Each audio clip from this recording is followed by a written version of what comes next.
The new Tamil Nadu story is about women in the workforce. Tamil Nadu, in fact, accounts for more than 40% of the exports of electronics from the country. And in units like Tata Electronics, Foxconn, or Pegatron, 70 to 80% of the workforce are women.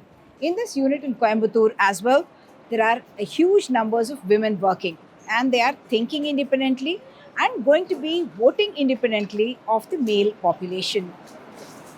Usually மகளிர் வந்து ஃபேமிலியில் gents சொல்கிற மாதிரி போடுறாங்களா, இல்லை அவங்களே ஆலோசிச்சு தான் போடுறாங்களா, எப்படி இருக்கு? அப்படியெல்லாம் இப்போ இருக்கிற மகளிரெல்லாம் அவங்கவுங்களோட சிந்தனையில தான் போடுறாங்க.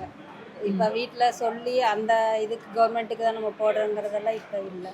இப்போ எல்லாருமே அவங்க சுய சிந்தனையில தான் போட்டுருக்காங்க. நீங்கள் ஓட்டு போடும்போது என்னத்தை யோசிச்சு போடுவீங்க?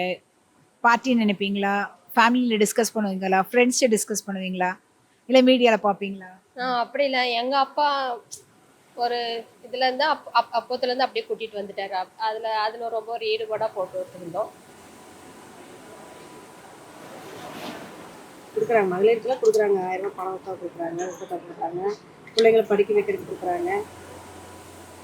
இப்போ இலவசமாக கொடுத்துட்டு இப்போ வரியெல்லாம் ஏற்றிட்டு இது பண்ணிட்டு இருக்காங்க இல்லையா, அந்த மாதிரி இருக்கிறது நம்மளுக்கு ப்ராப்ளம் தானே.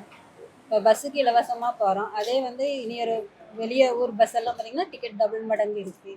அந்த மாதிரி எல்லாம் இருக்கு, யூஸ் இல்லை.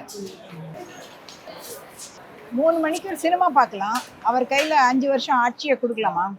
கண்டிப்பாக அவர் நம்பி நம்ம கொடுக்கலாம். ஏன்னா இப்போ பார்த்தீங்கன்னா இப்போ விஜய் வந்ததுக்கப்புறம் எல்லாத்துக்கும் பயம் வந்துருச்சு.